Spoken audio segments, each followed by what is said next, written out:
Hey everyone, I thought I'd explain how I get my walks and plan ahead and get tracks. And if you put it on your GPS device, you can follow that walk and no risk of getting lost, and you know you're taking the right turn.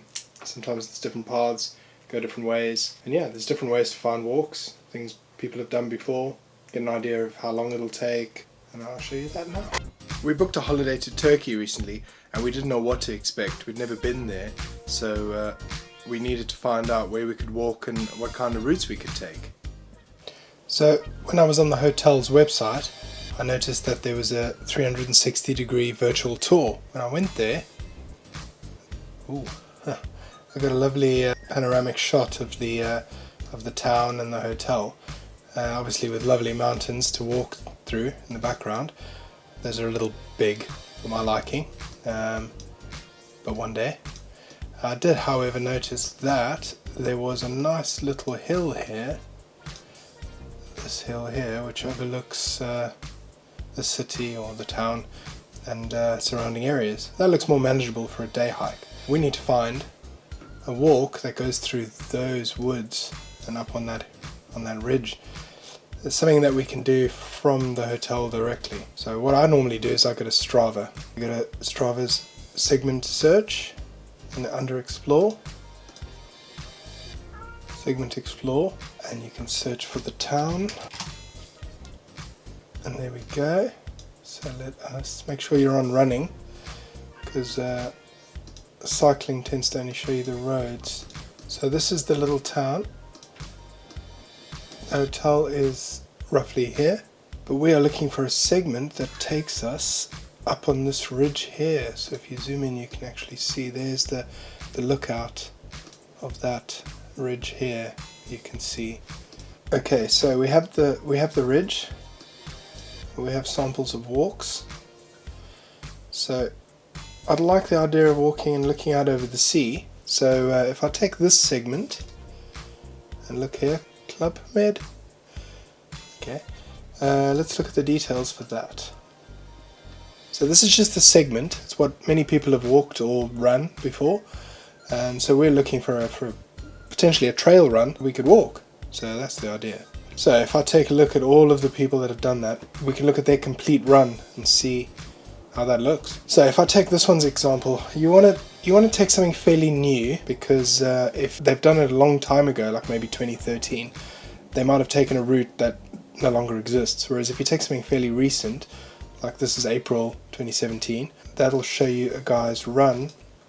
So here's the run. It looks good. It's 11.28 kilometers, not too far. It's a nice little day walk, and it also starts seemingly right in the seafront, which is very close to where the hotel is. Goes through town, into the woods, up on the hill, around.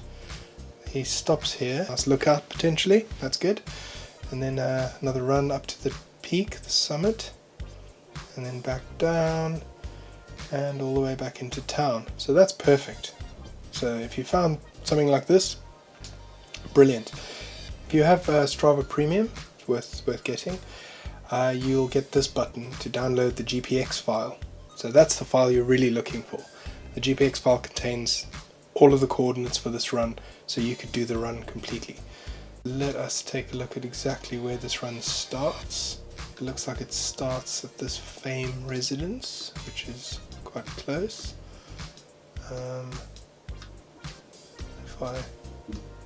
Here we go.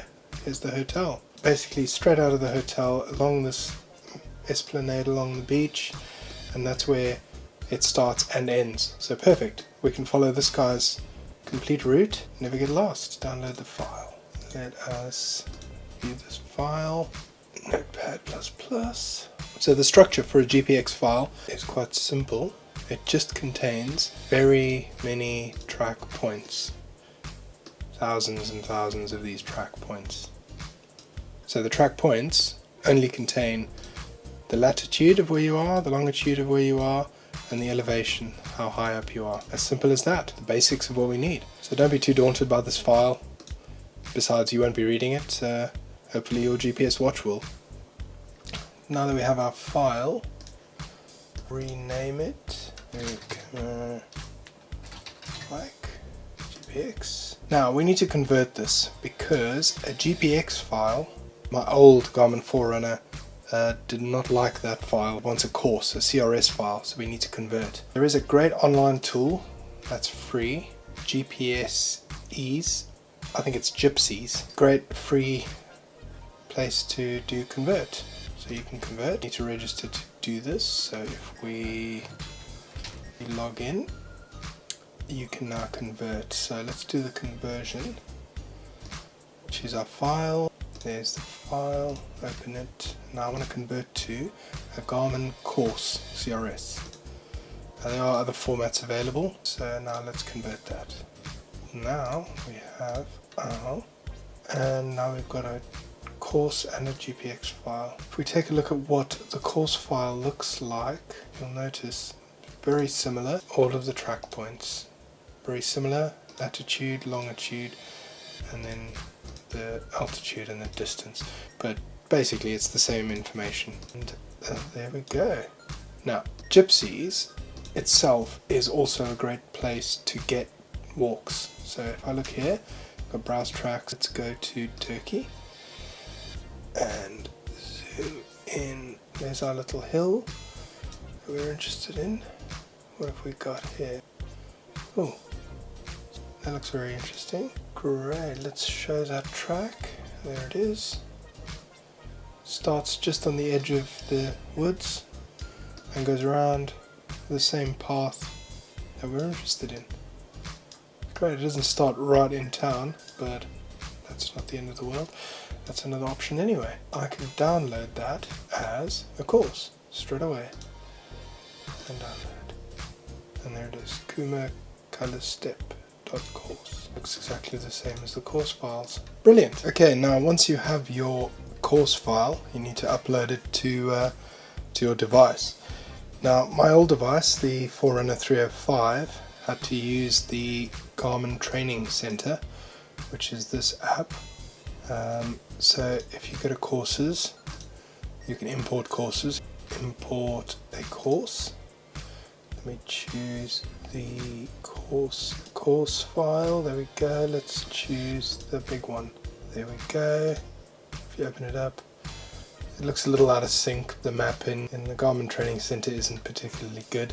Now we need to switch it from imported courses to my courses, and then we can click send to device. And this will connect to the device which is plugged in.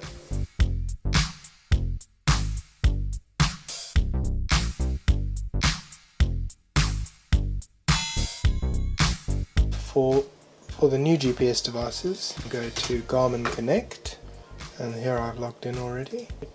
Okay, so down here we can go to training and courses.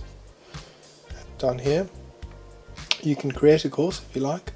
You can import one by using the one we've already done. Drag the Kemer hike one in there.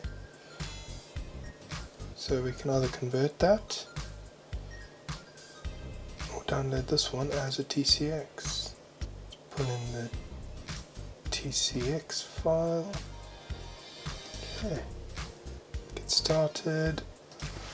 It is a hiking.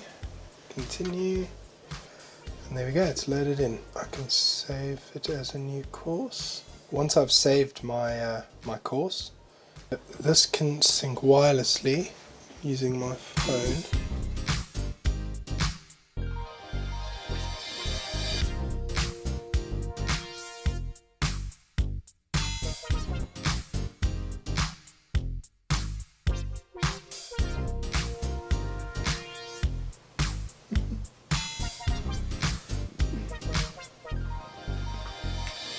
Oliver. Hello. Say hello. Say hello to the people.